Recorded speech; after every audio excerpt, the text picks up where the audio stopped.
Okay, my let's keep it real people. You know I love my peeps, but I've been talking about having this guy on for a while, and you'll see why in a bit. I'm just going to give you a brief background about Cam F. Awesome. He's a former Olympic boxer with over 40 wins, now inspires, yay, and entertains audiences around the country as a motivational speaker and comic. He gained fame, which it is awesome, through the Netflix documentary Counterpunch, which, oh my God, it chronicled his Olympic journey. And let me tell you, folks, it's just not all the pretty stuff. Cam's unique blend of comedy and motivation helps people of all ages tap into their inner strength and achieve their goals. Cam is in the house. Thank you, Cam. Yo, I'm here to keep it real. All right. Well, the first thing I ask all my peeps, give me one word, good, bad, or ugly, that best describes your past 30 days, and then tell me why you picked that word. Whatever pops in your head. Ooh, searching. Searching. Ooh, that's what you were doing. You were searching for the word. Searching. I'm listening. Tell me why. Searching. I am in a transition in life where I'm figuring out where I'm going to live and where I'm going to move next and what I'm going to do career-wise. And I realize I have all of the options. And do you remember when you had all the options on Netflix and then you just end up watching The Office anyway because you get overwhelmed? Autopilot. So I've been trying to make sure I consciously don't choose The Office. And by that, I mean, I'm not going to do what's just comfortable and what's normal. Yeah. I'm looking to step outside of my comfort zone this whole month. And I think even though it's scary now, by like November, I'm going to look like, oh, I'm glad I did that. Yeah. Yeah. All right. Well, we're going to have to dive into that. Why is this a transitional period?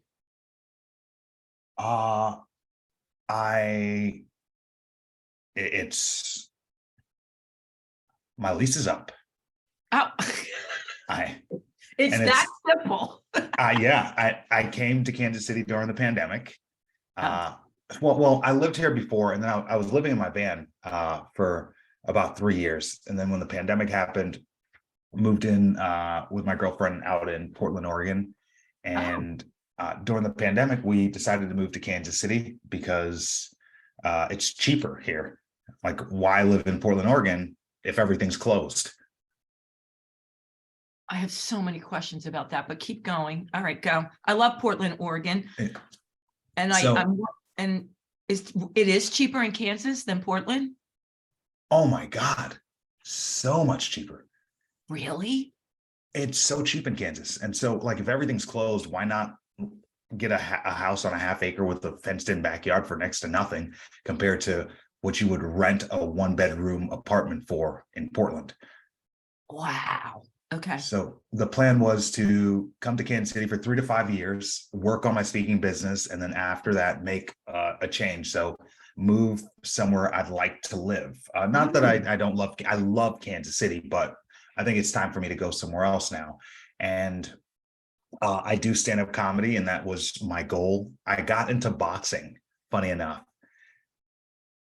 So when I won my first national championship, before the fight, they give you a sheet of paper to fill out: height, your weight, hometown, your reach. And the last question is, what do you want out of boxing? Now, most people put heavyweight championship or Olympic medal or millions of dollars. I put to be a good role model and have my own TV show. No, you didn't. I swear, it's still on the site somewhere. Wait a minute. How old were you? I was 18. That's incredible. Yeah. So who puts that down as a boxer? Who? No one. No one. And actually, on that list, I saw that list, and my favorite TV show was New Girl at the time. Who doesn't love New Girl? Love New Girl. Yeah. So that my plan was, I was literally going to get good at boxing. I was going to get it to the Olympics, whether I make a medal or get a medal or not. I'll have at least some notoriety Then I'd do a crazy interview or something. An agent would see me and say, hey, this kid's got talent. And then I'd get a TV show. That was my plan. I'll do a crazy interview and then I'll be discovered. Okay, please continue. It didn't work like that. Oh, it didn't. So it was working like that up to a point. Everything was going as planned. I won my first national in 2008. I won nationals in 2009, 2010, 2011. Then 2012, I won the Olympic trials. And then I got kicked off the Olympic team for not filling out paperwork. Yeah, you need to explain that to me. I need to understand and tell the audience how that's possible. So the drug testing agency, they show up to your house to give you random drug tests. So you're supposed to tell them where you are 24/7. Get it? Completely fair. So when I'm boxing, I travel 320 days a year. So like I'm constantly, so you have to send them a text message or email, let them know I'm leaving this hotel, I'm going to this hotel, I'm leaving here. If you go into a pool, you have to text them and let them know you won't have your phone on you for the next hour or two. Like, that's how extreme it is. Now, they're totally understandable. Athletes travel. It's not, no one cares. No one's ever cared before. They've never suspended someone for this offense. But it happened to be a few months after Lance Armstrong went on Oprah. Okay. And they made an example out of a few athletes. And one was you. And the thing is, what's upsetting is that legal. I signed the contract. Like it was that was my job. I was supposed to do that. But of course, I didn't care. I was also 22, training for the Olympics. I had so much going on. I've got to send an email. Got kicked off the Olympic team. Enter a year of depression and sadness, weight gain, drug abuse, sadness. Because like, I was in the newspaper, I was on TV and everything in Kansas City about going to the Olympics. And then after this happened, no one reports on you not going to the Olympics. So, or I don't post about it. So people would see me on the streets like, oh man, you're the boxing dude, right? I'm like, you ready for the Olympics? And then I would have to explain to people. Ooh. And if you read the actual article, you would see that I got the minimum sentence. There was no suspicion of me doing anything. It was a clerical error on my part, but no one reads the article. They read the headlines. Yeah. Yeah. I failed to meet drug test requirements. Oh God. So because of that embarrassment, I was afraid to leave the house. I get it. Yeah. Also, I had to leave the house because I didn't have any money. You don't make money as an Olympic boxer. You make $12,000 a year. Yeah. Yeah. By the time you pay car insurance, your rent, and your phone bill, good luck finding money for food. So during my suspension, I had to do boxing fitness to try to earn some money. And I was an overweight personal trainer, not the greatest business model. No. But dealing with depression, I just showed up the best I could. And I one my first client, I put an ad on Craigslist. He shows up. He wants to send a message. He wants to train for his first boxing match. I'm like, yay! He wants to train multiple times a week. I'm so excited. Like first client, things are going to get money. Now, remember, a month before this, I was literally training for the Olympics, and now I'm training someone for their first fight. This guy walks in with a knee brace on. He's 40-something years old. Oh. And he can't get in the ring because of his knee brace. Okay. He wants to fight. Okay. And I'm like, well, this is my greatest client. So he was so cool though. Yeah. He was so cool. He was a happy dude. I was just depressed and sad, but him and his wife were just great, happy people. And every day he'd come in, he would just be a little smaller.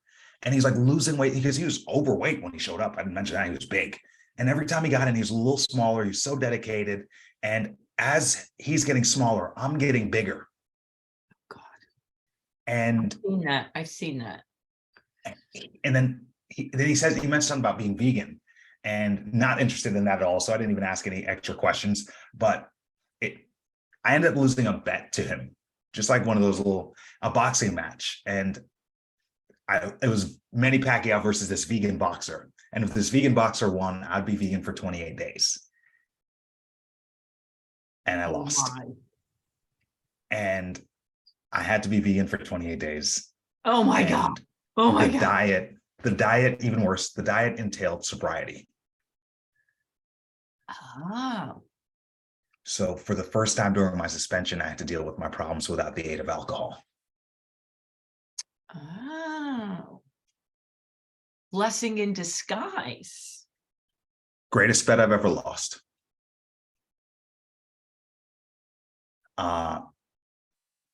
Being honest, first 10 days, super gassy. There's like no meat, no eggs, no cheese, no dairy, no happiness, no convenience, no cheese, no cheese. There's no cheese. Cheese is the only thing I really miss. No salt, no added salt, no added sugar. Are you clean, man? Clean.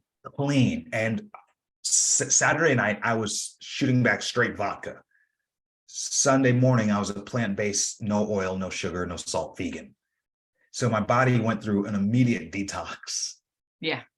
It was tough. The first 10 days, super gassy. The food tastes terrible for 20 days, but I'm a man of my word. I lost a bet. I'll eat your food. But these people, these angels, these Bill and Amy, these two vegan people, the guy and his wife, they showed up to my house the next morning because I lost the bet with a garbage bag. And they took all my non-vegan food out of my house and they brought it over to my friend's house. They knew that I was financially hurting, and they took me grocery shopping. Oh, They knew I'm a bachelor, so they knew I had nothing in my apartment. They bought me containers, they bought me knives, they bought me pots, they bought me groceries, and every Sunday they showed up to my house and we had a Sunday cook-a-thon. And we cooked all day. And then we separated the food into containers, and then that was the food for the week. After the 28 days, I felt so good. I said I would never be vegan, no interest in that, but I'm just going to do it a little bit longer because I lost 32 pounds in the 28 days. Mm. And I was like, this is going to, no cheese. And it's been over 10 years now. I'm still vegan. I just haven't found a reason not to be. You are? That's still unbelievable. Yeah. But it did help put me on the right track. And when I lost that weight, I realized, when I became sober, I'm like, I became a negative person really quickly. And I wanted to return to boxing because I put so much into it. I wanted to come back. But when I returned, I realized in 2012, boxing took everything from me and left me with nothing. This time I was going to make things different. I was going to show up. I was going to dedicate everything to boxing, but I was going to be bigger than boxing. I changed my last name to Awesome as a reminder that I am awesome, that I should believe in myself, because no one's going to believe in me until I believe in myself. That's incredible that you did that. And you did it legally, right? Yeah, $178. I don't understand why more people aren't changing their name. Some people have funky names. I think the same thing. Just change it, man. Exactly. All right, Cam. So here you are. Thank you, Bill and Amy. They are angels. It's still friends. I saw him a couple of weeks ago in Seattle. I went to go see him. They were in my life for that. When I returned to boxing, because they were with me and I decided to return to boxing, they were there with me the entire time. To the point where I started coaching him less than a year later. He coached me in my first fight back to boxing. I let him work my corner, and he worked my corner as I won national championships in 2013, 14, and 15. That is so wacky and awesome.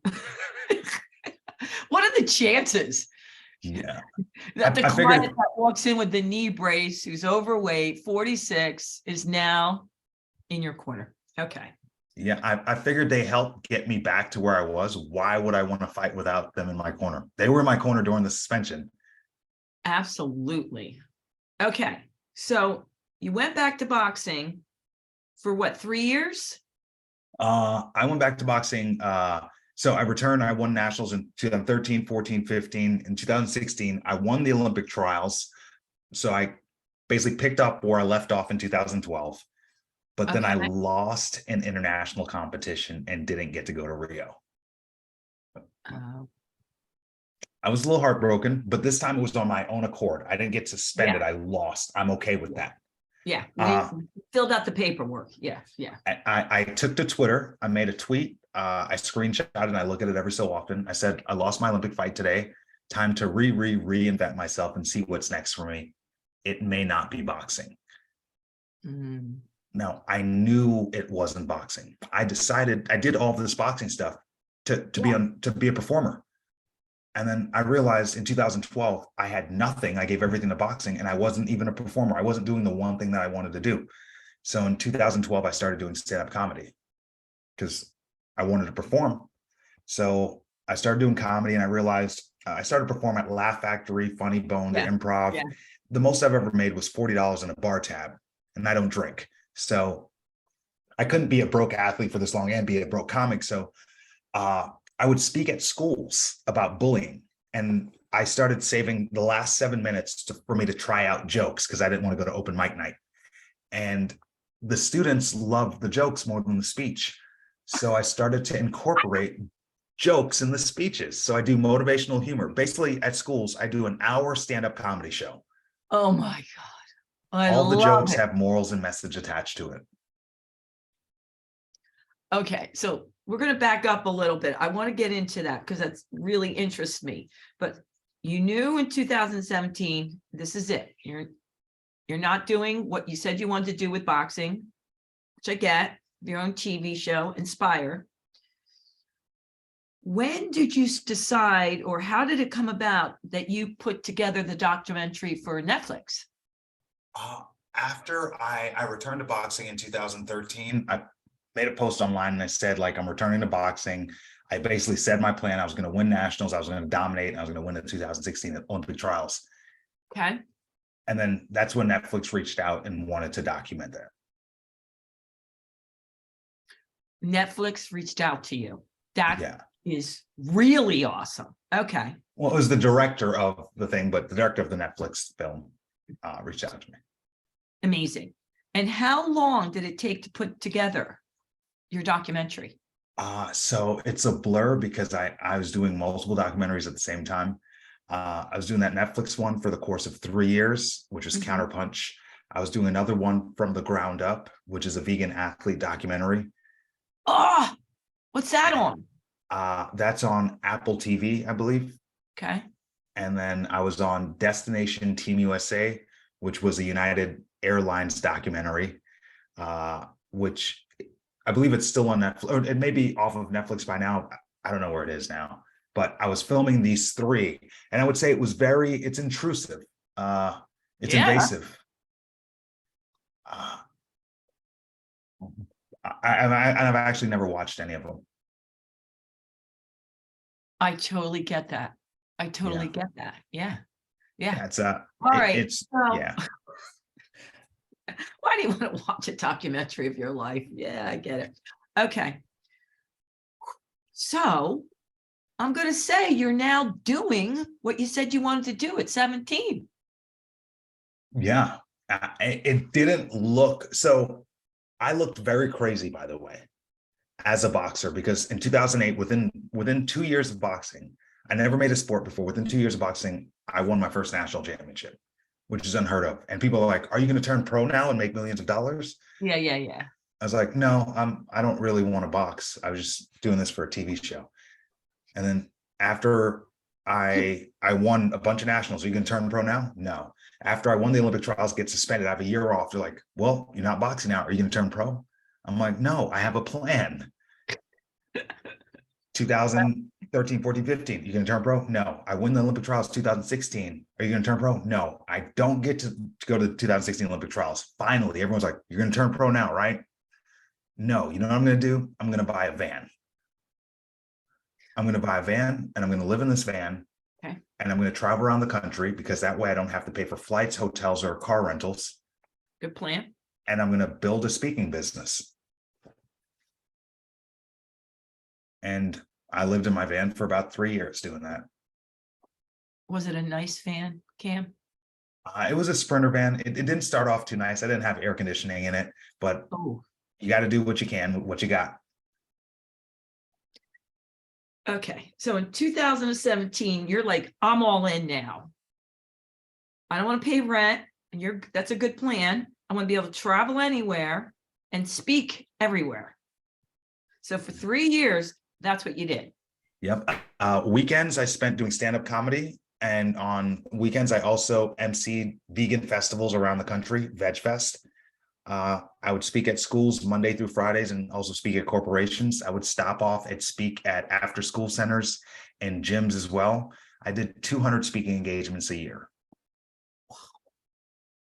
Now, did you call ahead or did you just walk in when you got there? Did you know where you were speaking before? You were like, hey, Cam's in the house. I would like if I was, let's say I was in New Orleans, I would email schools in Texas and be like, hey, I'll be in Texas in 2 weeks because I know I'm driving that direction. And when I get to Texas, I speak at those schools in Texas. While I'm there for those few days, I'm emailing schools in El Paso. And then when I get to El Paso, I'm emailing schools in Arizona. When I get to Arizona, and I basically drove around the entire country doing that for like 3 years. I learned so much about speaking, about performing, about stage presence, about etiquette. The coolest part was meeting so many weird people, just because people in vans, we all sleep at Walmart parking lots. Everyone has an amazing story. And it's like such a cool community.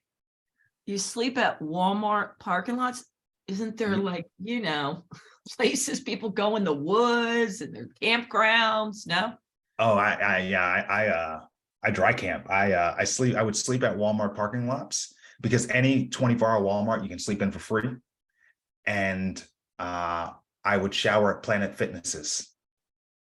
Good plan. Good plan. I had a fold-out desk, like a little fold-out desk, and I would go into Planet Fitness and lock myself in the tanning room. And because they have Wi-Fi, and that was my work office. Oh my God. Thank you, Planet Fitness. They're everywhere. All right, Cam. So what happened after 3 years? You were like, yeah, or did you meet somebody, or what happened? I met my girlfriend, and I met her while she was speaking at a school. She was a school counselor, and I met her during my travels, but then I had to continue on tour. And when the summer hit, I drove back to Portland to spend the summer with her because she was off. Okay. And then the pandemic happened, and I wouldn't say I moved in. I would say I parked my van in her apartment complex. Okay. It's a better way to put it, but yeah, we moved in. And yeah, then we moved to Kansas City together. Because it's less expensive. Because it's less expensive. And now the lease is up. Do you have any idea where you want to move next, or you're not sure? I have no clue. Not even in the slightest. I'm possibly considering performing on cruise ships, because then I don't have to make a decision right away. I even thought about buying another van and living in a van again. I do want to do comedy, so I might get an Airbnb in Manhattan and just perform all summer. Transition, baby. Yeah, transition. Might move to LA, but I want to make sure whatever I do, in November, I look back and I'm like, oh, that was scary, but I'm glad we did it. Okay. So no, wait, your girlfriend, is she still a counselor? Neither of those things. I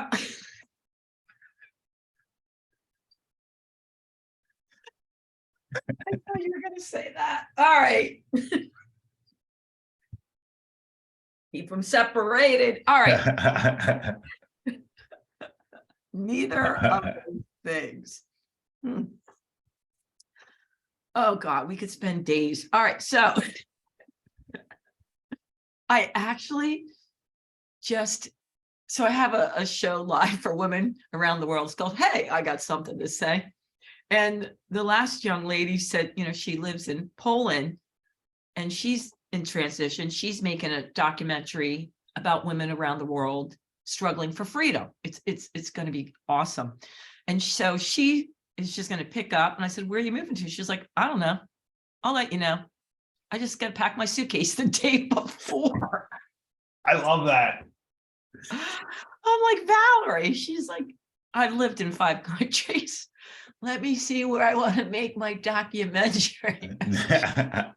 That's see, you know, I have like, I give, so my advice is only for people without dependents. yeah, your kids can't be like, just go, you know? If you got kids, if you got a dog, if you got anyone who's depending on you, don't take my advice. I live irrationally. Okay. Because my thought process is if I lost everything and I had to sleep on my friend's couch, Yeah, you'd be I fine. did it in 2012. Yeah, it'd be fine. And I still have the van. So worst case scenario, I can still live in the van. By the way, and I should hook you up with this guy because he would love interviewing you. And he was this very, very successful executive that lived in Vietnam, South Korea, Thailand, with his business. And then he just was like, yeah, I'm burnt out. And so he bought a van, and I think it's like in the jar, out of the jar, and he travels around the country in this van, interviewing people live. Really? Steve-O's doing that. And the questions come out of the jar. You know, it's called, that's why it's called in the jar, whatever, this vision. And whatever question you pick, then you answer. And I love the fact that it's live, like he's coming to your house, Cam, and interviewing you, you know? That's so cool.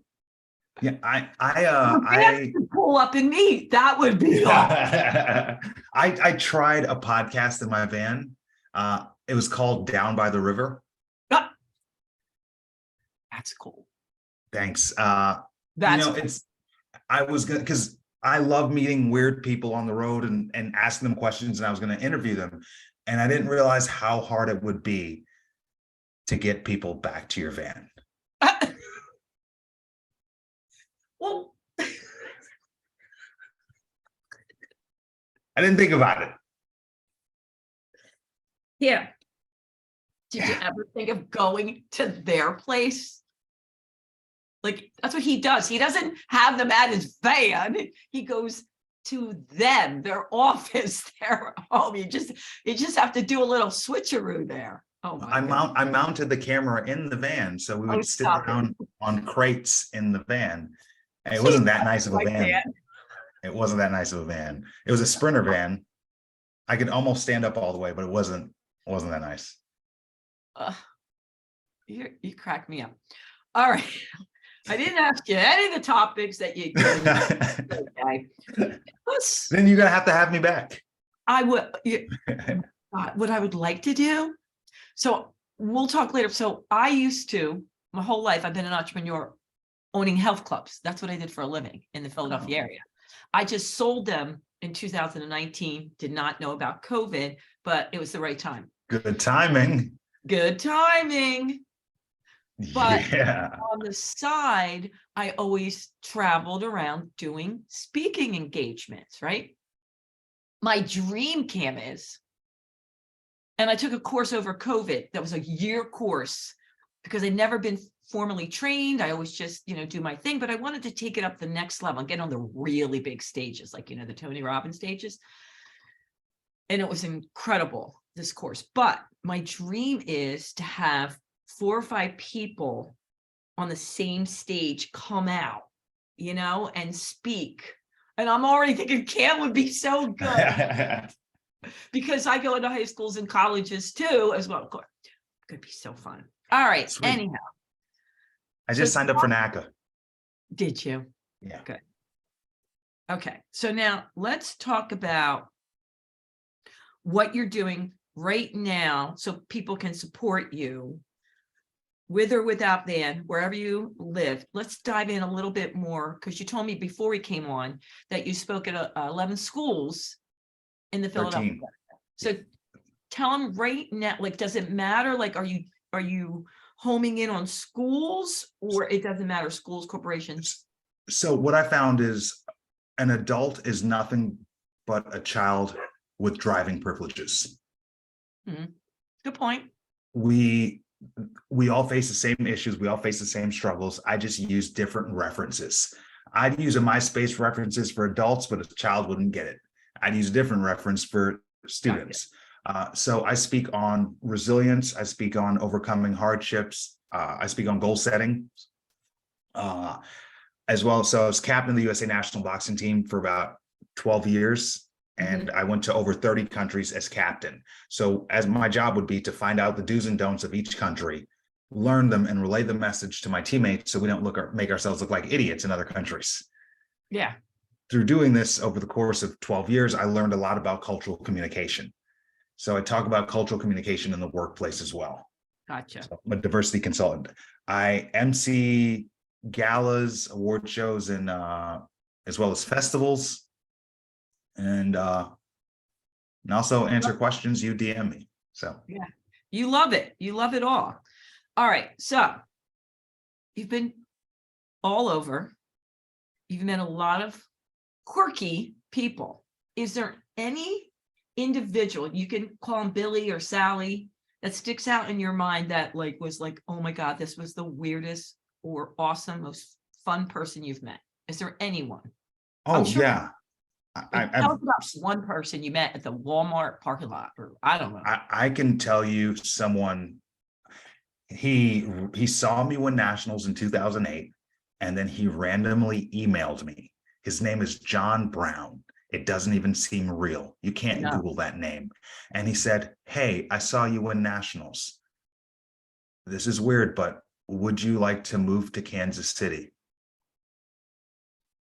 No. I'll coach you, I'll buy you a car, and I'll let you live in my house for free for a year so you can save money. I'll also give you a job. In exchange,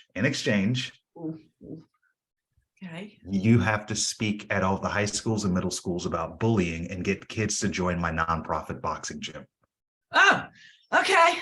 Whew, that's good. Right. Took a turn. And I lived in this dude's basement for a year. Weirdest guy ever. One of my favorite people in the world. But he's a boxing coach. He's trying to keep kids off the street, and he realizes that I can reach students that he'd never be able to reach. And that's why I was able to, he basically said, "Hey, what do you need to win nationals?" And I said, the only reason why I only won one national tournament is because I could only afford to go to one. And he's like, "If I can pay for you to go to all the nationals, you'll win them?" And I was like, "Yeah." And that's why I've won 14 national championships. But in exchange, I had to go around speaking at all these schools all the time. And now I developed a skill to have a career for after sports. That's incredible. Still the weirdest guy I've ever met. And he didn't see anything weird about, he's like, "Oh, I have an arcade in my basement." Yeah. He didn't see anything where you have to live in my basement. Come to my van. I'll interview you. Yeah, that's where I got it from. Yeah, he's a weirdo too. Okay. Of all the places you traveled in the US, what was the funkiest? Like, this is a weird town. Oh, yeah. Clyde, Kansas. Population, maybe about 400. It's in the middle of Kansas. And I went to speak at a school there, and it was their 111th annual watermelon festival. Population 400, Black population, me for the weekend. I spoke at the school, and I've never been to a small town before. Like, no street lights, the police station, the diner, the restaurant, the bar, the pool hall, it's all the same building. Everyone knew everyone. I spoke to the entire school district. It was like 24 people. Yeah. And I mentioned something about how drinking was bad. And everyone booed me. And then after the talk, I was like, I'm sticking around for this watermelon festival. This is gonna be a great story. Yeah. All the kids were drinking with their parents. All of them. Not all, but no, it was just culturally, they don't. Yeah. And everyone, if you're drunk, you just drive your golf cart instead of your car. Oh, good plan. It was So I went back the next 2 years. The mayor requested me. Were they really friendly? They were just so friendly. But the cool thing is, after I spoke at the school, the boys came up after me, came up to me after, like, the football team, and they came up to me and they were like, one of the boys, like the leader, he like stood up and he's like, "Hey, we want to say thank you. We want to say thank you, right, guys? Thank you for coming out here to talk to us. It's like a big deal for someone like you to, like, you're a big boxer, to come out here to, like, to talk to us. So we appreciate that." And you know, we've been talking about it, and we don't see anything wrong with you. Oh, you got to them, baby. They never really interacted with Black people before. And this was their first experience, their first exposure, their first experience, and it was a positive one. And it's like, if they've never, and a lot of these schools bring me in specifically to these areas to bring diversity in these areas because kids don't know. I never thought of that. It blew my mind, and that was like one of the coolest experiences, because, like, they'll always remember that cool Black dude who came down to town. And it was a positive one. Yay. And so now they know, like, and I speak about this at schools as well. One of the things I do at schools is, like, I'll explain what a stereotype is, and I'll say, "Hey, what's some stereotypes about New Yorkers?" And the students will yell out a bunch, and I'll say, "What about Texas?" And they'll yell a bunch, and Kansas, Florida. And then I show them a stereotype of the top stereotypes for each state, and they're all correct. Most of the students guessed right. Like, oh, New Yorkers are rude. Florida people are old or crazy. Texas people, cowboys and guns. And these are the list. And then I say, "Well, have you ever been to Texas?" I'm like, "No." "Well, you can take a flight to Texas, take an Uber downtown Dallas, stay in Dallas for an entire month. You'll not see a single person on a horse." Where do you think this idea that everyone in Texas is a cowboy? Yeah. And it's like, the only way to break those stereotypes is through exposure. It's like actually going and seeing. And I think that breaks a lot of ignorance, is having some exposure. So I do preach that for not just students, but adults. Yeah. That's awesome. That's awesome. Oh my God. I love it. I love that you're doing this, Cam. So you mentioned it doesn't matter. You've done emceeing, you've done corporations, you've done high schools. Like, your message, like you said, the stories just changed to be more relatable. Of everything that you're doing now and wherever you move, is your dream, like, do you want to speak, like, how many times a week do you want to be out speaking and doing your thing? Oh, I haven't even thought about that. So I think you should you should chase your passion, or you should find something that allows you to afford your passion. Because not every passion makes money. And Correct. I am passionate about speaking. I was passionate about boxing, but I'm passionate about comedy. But I don't want to make money from comedy. If I do, cool. I don't want to be famous from comedy. If I do, cool. What I want to do is I want to perform 2 or 3 weekends a night in small clubs all around the country. Oh, you do have a goal in comedy. I got it. 2 to 3 nights a week. Okay. Yes. It's like a Friday, Saturday, like a Thursday, Friday, Saturday, Sunday run. Now, I want to speak to be able to sustain my career and make a living, so I can not have to make money doing comedy. Gotcha. I can actually just do it for the love of it. I love that. You know, I know a lot of friends that are musicians, but the same thing, they just do open mics because they don't want it to have to be a pressure that they have to make money that way. They love it so much, and they write a lot of their own music, and they just get up there and oh my God, Cam, if you could see their faces, they made it fun. Yeah. They made, so a lot of people, so one of my favorite boxers ever, Misty Fitzwater, you'll never hear of her name. She hasn't won anything major. She hasn't done anything special. She is a boxer here in Kansas City, and her goal was to be a boxer. That was her goal. She goes to nationals sometimes. She's never won. She loses a lot. She's lost more fights than she's won. I've seen her lose tons of times. I've never seen her be a loser. Important. She wanted to compete. She's doing what she doesn't win. That wasn't her goal. Her goal was to compete. She's happy. And I'm so jealous of her because she's accomplished more in my career than I ever have. She reached the finish line. Those guys who were just performing for the love of it, you know why they're so happy? Because they made it. They just lowered the bar and they crushed it. Yeah. Yeah. So before we go, Kamala, I am curious. What was one of your most difficult fights to overcome? Ooh, would that be box in the ring or out of the ring? In the ring. In the ring. I would say, okay,